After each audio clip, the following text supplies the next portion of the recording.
My name is Muwadda Nkunyinji, Member of Parliament for Shadondo County East and the Shadow Minister for Foreign Affairs. As the Shadow Minister for Foreign Affairs, I want to congratulate, and I indeed congratulate the President-elect of the United States of America, President Donald Trump. As the people of Uganda, we look towards continued partnership with the USA in our pursuit inter alia for the rule of law and democratic values, including our pursuit for human rights protection and observance in this country. President Trump returns as a president at a time when Ugandans are demanding for fair treatment within their own country. Many are still in detention, and to mention military detention.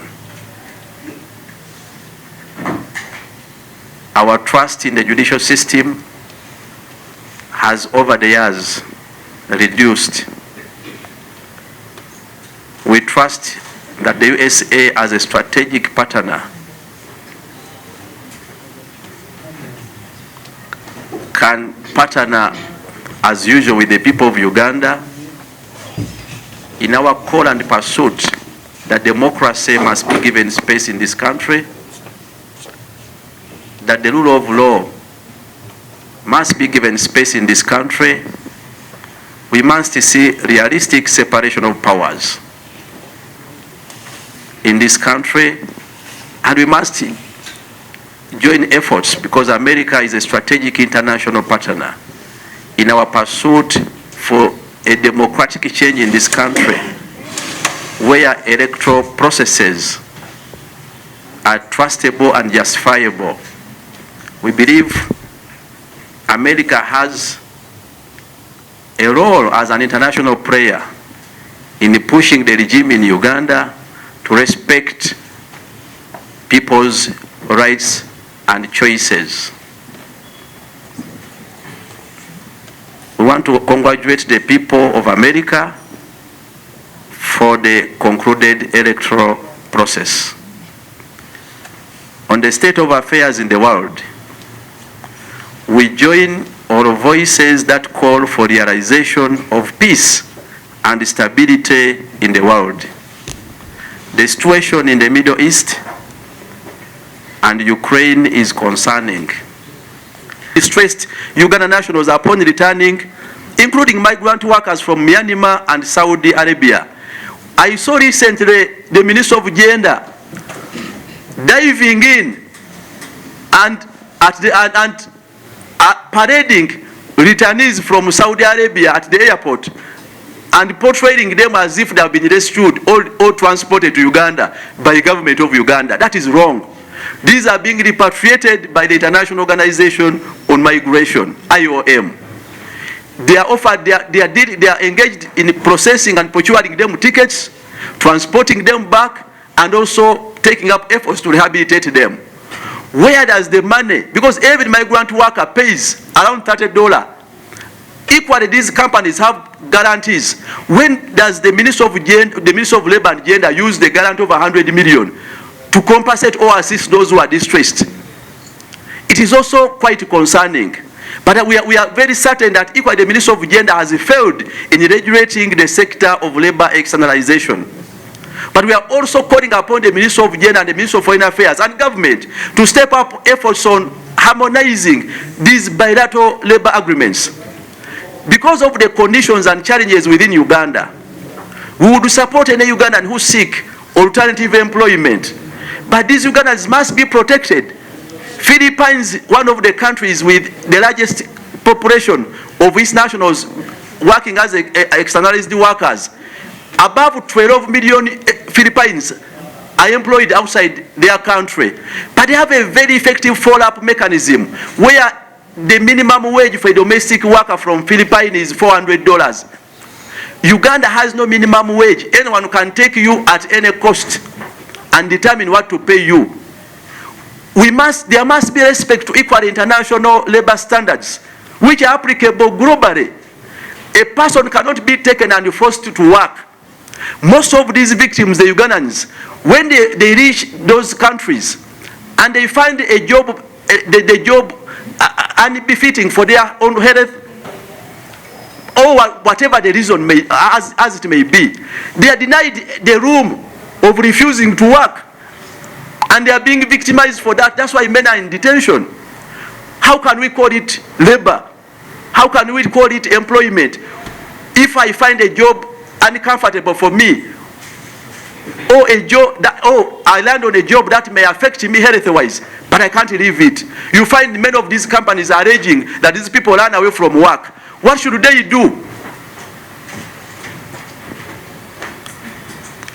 In the coming days, as a Shadow Minister of Foreign Affairs, I will detail out a comprehensive alternative policy for the sector of foreign affairs, but I found it very prudent to highlight some of these areas that require urgent redress. I thank you.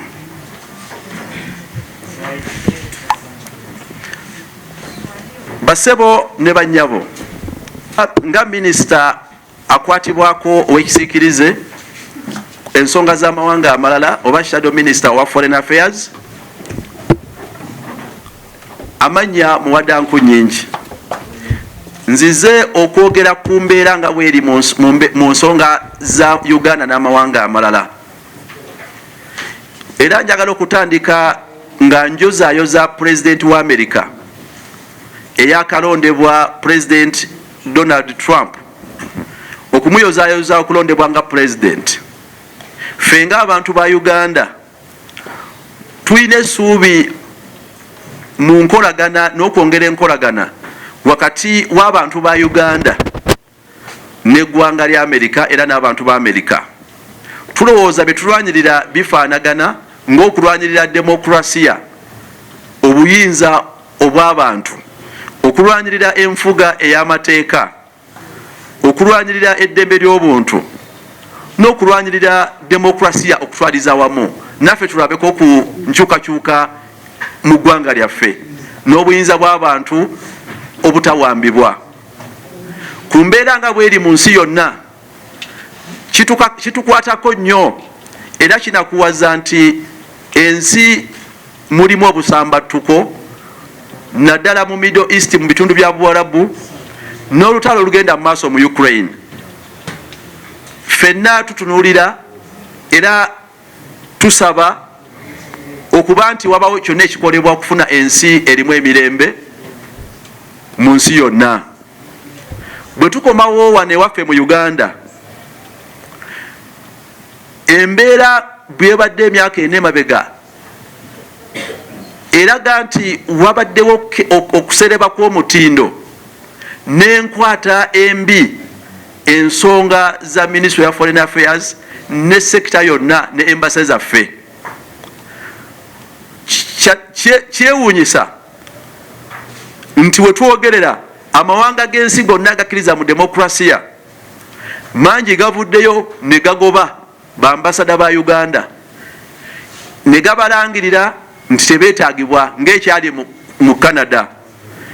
Abalala bambasada bagobeddwayo oba sinakindi gavumenti ya kuno minisitule nepapirira nebalikoolinga nebayitayo nga banaatera okugobebwa. Deputy ambassador mu UAE n'abakozi bonna ku embassy bayitibwayo. Ambassador mu Abuja mu Nigeria bamuyiseeyo. Badiplomati bangi aba Uganda ne bambasada esaawa ena bali mu kunoonyerezebwako nga mwentwalye ne minisita omujjuvu owa Foreign Affairs Jeje Odongo. Ekyo kyongera okulaga nti eno sekita yo erimu emitawaana mingi, era eyongera okulaga nti gavumenti ya Mwai Museveni evunze. Naye bwe tukomawo kweno trend, ffe tudimandinga nti weetagisawo okunoonyereza okugazi biki ebiri eyo biki ebiviiriddeko embeera eno. ennaku ezo emabegako omwami Museveni yavaayo ne papula olwaliikinga lwe twalabako ku mikutu gya social media nga agamba nti abakozi mu Ministry ya Foreign Affairs bano ba foreign service staff nga bwe tubayita abakola mu embassies ne mu ministry nti babakuze nga batandikira ku oyo omukyala eyamuloopera mu State House. Ekyo kikyamu wadde tukkaanya nti abakoze era abantu balina okuzibwa okusinziira ku nkola yaabwe, naye kikyamu ogamba nti abantu bakuzibwe ng'otandikira ku ani yalabye Museveni oba ani yamuwandiikidde. Kati abakozi bonna banaagenda batya mu State House? Okwo kuba kuwamba enkola eyitibwamu okulutinga abakozi n'okukuza abakozi. Ffe tudimandinga nti bonna abasaanidde balina okukuzibwa, naye balina okuteekawo omwaganya nga gwa kuvuganya, ng'era guwa omwaganya buli muntu nga tebafudde ku kikula kye, ani amanyaani, ani asobola otuukawa, naye bakuzibwe okusinziira ku nkola emanyikiddwa mu public service. Eriwo si kuzibwa nti ono yawandiise eyatuuse wano yegwe bakuza. Olwo luba lukwesikwesi kutandika gamba nti emirimu giweebwa abo abamanyi Museveni, abatamumanyi tebakuzibwa. Era kuba kwonoonera ddala sekita yonna eya Foreign Affairs. Ministry ya Foreign Affairs eremereddwa okuvaayo n'ennambika ennambulukufu ku kye bayita foreign policy empandiike eri codified esobola okulungamya nti bakulonda nga ambassador wa foreign service officer emiramwa Uganda kweyimiridde gye giruwa. Nabwe ekityo kino kiviiriddeko kuba nti baambasada baffe bangi n'abakozi b'embase nyingi eza Uganda ebweru w'eggwanga kati baddambya bufuzi. Osanga oli nga yinaanise yero ng'agenze ku street kyobula abatandise obagobayo. Ebyo bikontana ne Vienna Convention, endagaano zonna n'amateeka agafuga ba diplomats. Twagala otegeeza baambasada bonna mulina kubeera neutral, temulina kubaako kyekubiira, era mulina okufaringa services eri abantu nga temulimu kyekubiira, temusindikibwa nga bannabyabufuzi, musindikibwa nga ba diplomats. Kati baava dda ku ndagaano ya Vienna, buli omu akola ki? Akola bibye. Kyakubiri, enkozesa y'ebizimbe bya Uganda ebweru w'eggwanga omuli ne embassies. Embassies twatuka n'akaseera kati ng'eya Dubai nga bayitaddemu kasino. Bino nno bya ddala. Kikulaga nti baava dda ku kye balina okukola, buli omu kyayiya. Katuulya nti ebizimbe byaffe nga mu DRC nti baagala bibowa. Tumanyiddewa oba kati baambasada asobola okusingayo ekizimbe ky'embase ne bamuwaamu ssente ezize oba eza abanene mu gavumenti, naye nga bakikola wabweru w'amateeka. Tubadde mu kunoonyereza engeri gye basingamu ekizimbe ky'embase ekya Uganda mu South Africa. Ebyo nabyo bikyali awo. Kati bino byonna ebibuuzo biva ku ki? Nti bano baambasada ne badiplomasi bandibanga kati bakolera ku orders from above, tewaliwo foreign policy emanyikiddwa etegereka gye bagoberera. So tudimandi nga balina okubawo okunoonyereza n'oku accountingira buli kizimbe kya Uganda ekiri ebweru w'eggwanga n'ebizimbe by'embase, kubanga byandibanga ebimu byatundibwa, byaboyebwa, babikoleramu birala. Twakakwatako kimu nga kirimu kasino eky'e Dubai, watyanga ebirala birimu ebintu ebirala ebiri wabweru w'amateeka. So tudimandinga nti biterezebwe era binoonyerezebweko. Bannayuganda abali ebweru w'eggwanga bakomplaininga nti consular services oba obuwabuzi bwe bandifunye ku embase tebabufuna. Okugaba passport za Uganda tekuli ku embase za Uganda zonna, era bannayuganda babonaabona. Bwe tutukako ku embase entini nnyo zalinga 7-8 ze bafeezinga nti zishuinge passports ne national ID. We twogerera embase ye South Africa ne embase ya UAE baziyimiriza. Twagala kubuuza lwaki ng'ogyeko ekyo. Kati bannayuganda bali mu UAE, mu United Arab Emirates, balinawo omwaganya gwa Amnesty ekisonyiwo basobole okuba nga bakola ki? Bagiramu fine n'okubasonyiwa, babeetaaza passport. Naye abaddukidde ku embase mu Abu Dhabi bagamba nti abatina abasobola ozifunayo babawa passport za myaka 2 oba gumu oba myezi 6, naye nga basasula ssente za passport ng'omulala munnayuganda zasula eza passport ebanga eppanvu. tewaliwo kunnyonnyola kwonna. Tudimandinga nti bannayuganda baweebwe passport ate ezijjudde ne service eyedizibwewo mu butongole, kubanga lwaki mubonereza bannayuganda abali mu Middle East bo babakola ki? Lwaki mubonereza bannayuganda abali mu South Africa bo babakola ki okugyawo window ya passports? Ekyokulala, tewaliwo buwabuzi ku ntambula. Ensi zonna zivayo ne zibagamba nti bannange wano waliwo obusambattuko, anaatambula kola bwoti oba weebuuze ku kino. Tewaliwo, bannayuganda tebawabuddwa. Kati bannayuganda bangi beesanze mbifo oba oliawo bye bandyewaze nga kati bano abawambibwa Myanmar. Ddala omuntu n'alinnyo ennyonyi ku kisaawe Entebbe n'agenda n'atuukira mu mikolo gy'abayeekera mu Myanmar giyite Bama. Naye nga gavumenti erina n'ambasada atuula Malaysia, ali wali ye atudde simanyi ani Bigombe. Ali eyo twagendako mubuuza wuli n'agamba ze sina sente zintwala wali, yava ate Uganda paka Malaysia. So bannayuganda tebafiiriddwako, tebaweeddwa buwabuzi. Wetwogerera bannayuganda bangi mu makomera ebweru w'eggwanga, bano abalunnyanja abavubi bangi bali mu makomera wano mu DRC ne bannayuganda abalala. Tebannatutegeeza nti waliwo obuzibu ku nsalosalo za Uganda ne DRC oba n'ennyanja, agenda okuvuba gwe bakwata bali eyo makomera, n'abalala bakwatibwa ku nsonga endala. Tewali kikolebwa kubanunula. Bannayuganda bali mu Cairo, bannayuganda abawala bangi bali mu India makomera, abannayuganda bali mu Middle East, mu UAE, mu Middle East okutwalira awamu, mu Myanmar bakyaliyo, tewali kikolebwa. Tudimandinga nti gavumenti z'amawanga amalala zivaayo ne zeewogerezeganya n'amawanga amalala, ne kiyambako oluusi bannansi baabo okukomezebwawo, oluusi abasingisibwa ebibonerezo bamalina okubateesa nabo ne bagaka bagenda akisaavingire mu nsi ye. Naye abamu ku bino emisango egisinga obbasibya gya bulijjo nti immigration nti visa yaggwako aliyo irigale. Bannayuganda, Ministry of Foreign Affairs yo yasirikira ddala, ne Ministry eya Gender evunanyizibwa ku bana abakolera ebweru naye esirise. So tudimandinga nti walina okubawo ekikolebwa ku bannayuganda abali mu makomera abangi enkumu n'enkumu abasibiddwa makomera ebweru w'eggwanga.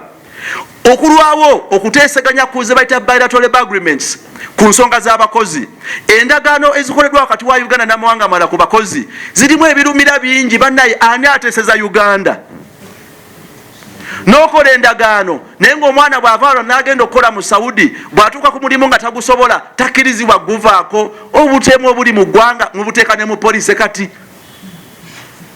Oli n'agenda n'akola endagaano n'eggwanga liri naye nga bw'ogenda ku mulimu tokkirizibwa guvaako. Ekyo ekisooka kiri wabweru w'amateeka gonna agafuga enkozesa y'abakozi mu nsi yonna.